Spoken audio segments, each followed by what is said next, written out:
अमित गुप्ता जी, दिल्ली से। राधे राधे महाराज जी।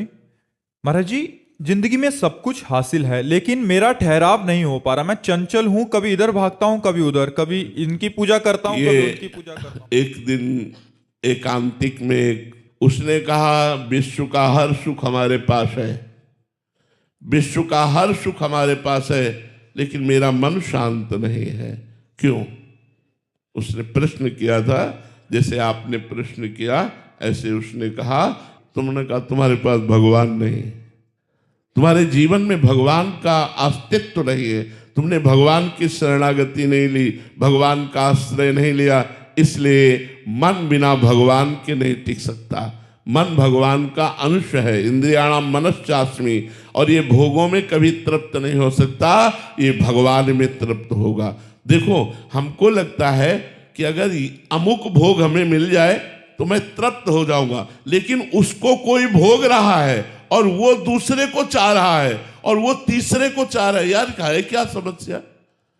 इस बात को समझना चाहिए कि भोगों से कभी किसी को तृप्ति नहीं हो सकती। एक बार चक्रवर्ती सम्राट महाराज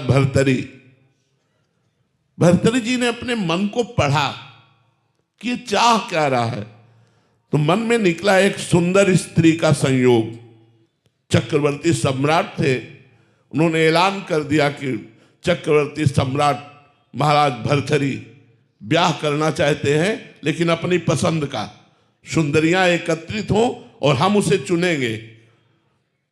तो चुना एक बहुत ही सर्वांग सुंदर, उनके मन को अच्छी लगने वाली, जिसका नाम पिंगला था, उसको चयन किया। अब वो बहुत ही महान पुरुष थे, इसलिए कोई साधारण भोगी पुरुष तो थे नहीं। तो उन्होंने कहा मैं राजकर्म से इस्तीफा देता हूं और विक्रमादित्य मेरा छोटा भाई राजकर्म को देखेगा, मैं केवल भोग भोगूंगा, क्योंकि मेरा मन कह रहा है कि इसमें सुख है, तो मैं खोज करूंगा। एक अलग महल हो, तो चक्रवर्ती सम्राट थे, सारी व्यवस्था हो गई, राज कानून को विक्रमादित्य ने अपने हाथों में संभाल लिया। बहुत बड़े, वो भी बलशाली और बुद्धिशाली थे विक्रमादित्य जी। भर्तरी जी तो अनन्य थे केवल पिंगला के, लेकिन पिंगला को अच्छा नहीं लगता, वो सुंदरी थी, उसका मन था और कुछ।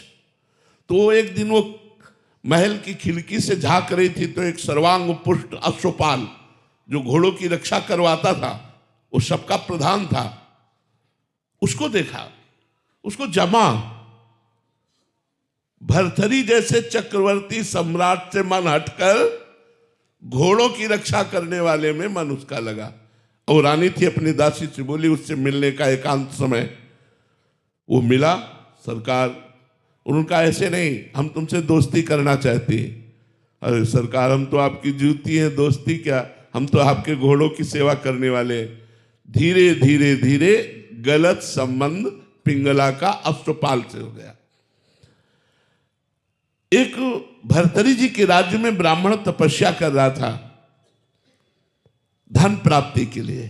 देवराज इंद्र के मंत्रों से देवराज इंद्र को रिझाना चाहता था। बड़े तप और व्रत से जब उसने नियम पूर्ण किया, तो देवराज इंद्र प्रकट हुए, बिना कुछ बोले एक फल दिया, कहा यह अमृत फल है, इसको खा लेने पर अमर हो जाएगा, और अंतर्ध्यान हो गए। तो उसने कहा कि मेरी बात तो सुनी नहीं, मुझे अमृत फल क्या चाहना, गरीब ब्राह्मण वैसे ही, और मुझे अमर होके क्या करना है, मुझे तो धन चाहिए था। देवराज इंद्र ने अमर फल दिया, आप क्या करें?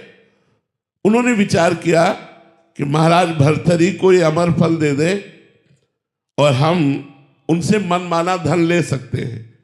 ऐसा ही किया। महाराज की जय हो। राजा के चक्रवर्ती सम्राट भर्तरी के महल में दो के लिए छूट थी, एक निजी सेवक और एक ब्रह्म ऋषि। अगर ब्रह्म ऋषि आना चाहते हैं तो उनके लिए कोई रोक नहीं थी। वो गए, महाराज की जय हो, खड़े होकर प्रणाम किया और कहा, कहो ब्राह्मण देवता। बोले, मैंने तपस्या की और अमल फल प्राप्त किया, ये आप ले लीजिए। उन्होंने आदेश कर दिया, खजाने से जितना धन चाहे उनको दे दो। अमर फल लिया। विचार किया भर्तरी जी ने कि मैं तो प्यार पिंगला से करता हूं, अमर फल पाकर क्या करूंगा? यदि पिंगला अमर हो जाए तो जब तक मैं जीवित रहूंगा मेरे सामने रहेगी। पिंगला को बुलाया और कहा, मेरे राष्ट्र के ब्रह्म ऋषि ने तपस्या के द्वारा ये अमर फल प्राप्त किया, इसे आप स्वीकार कर लीजिए और खा लीजिए। उनका अमर फल तो स्नान आदि करके पवित्र अवस्था में पाया जाता, मैं पालूंगी, आप निश्चिंत रहिए। उसने विचार किया कि मैं अमर फल खा करके क्या करूंगी, अगर मेरा दोस्त अश्वपाल अमर हो जाए तो मुझे, उसने अश्वपाल को अमर फल दे दिया। अश्वपाल का राजा के दरबार में नृत्यांगना जो नवयुवती वैश्या थी उससे भी संपर्क था। उसने सोचा अगर वो वैश्या अमर हो जाए तो मेरा जीवन सफल हो जाए। उसने अपनी प्रेमिका वैश्या को दे दिया।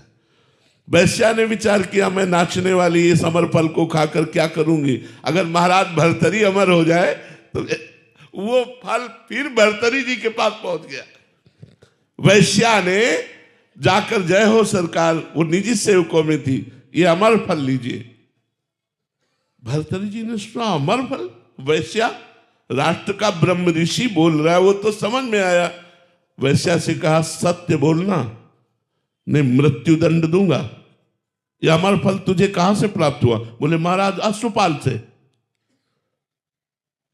चलो एकांत हो, जब मैं बुलाऊं तब आना। भर्तरी जी ने कहा, मैं कल दरबार में पेश हो रहा हूं। दरबार में पेश हुए, अश्वपाल को बुलाया, अगर सत्य बोलेगा तो तुझे माफ कर दूंगा, बोल तुझे ये अमर फल कहां से मिला? तो उनका महारानी पिंगला ने दिया। पिंगला से कहा कि मुझ चक्रवर्ती सम्राट से तुझे तृप्ति नहीं, अय अश्वपाल तुझे पिंगला से तृप्ति नहीं, तू वैश्या से। धिक्कार है इस काम को और इस मन को।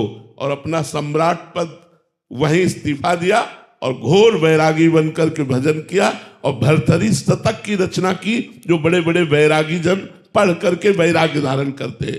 तो ये मन हमारा सोना चांदी रुपया पैसा घर मकान स्त्री पुरुष इनसे तृप्त होने वाला नहीं। जब तक भगवान नहीं मिलेंगे तब तक हमें शांति नहीं मिलेगी, तब तक हमारा मन तृप्त नहीं होगा, तब तक हमारी इच्छाएं हमको रौंदती रहेंगी, कभी ये इच्छा कभी ये इच्छा कभी ये इच्छा। आप जब अपने से बड़े को देखेंगे तो आपके हृदय में जलन हो जाएगी, लगेगा मुझे ऐसा होना चाहिए। जब आप वैसा हो जाएंगे तो आपको और बड़ा दिखाई देगा, माया आपके सामने पेश करती जाएगी। तृप्ति कभी नहीं होगी, तृप्ति होगी भगवान की प्राप्ति से। तब लगी कुशल न जीव कहूं, सपने हूं मन विश्राम, जब लगी भजत न राम कहूं, शोक धाम तज काम। जब तक भगवान का भजन नहीं होगा तब तक तृप्ति नहीं हो सकती।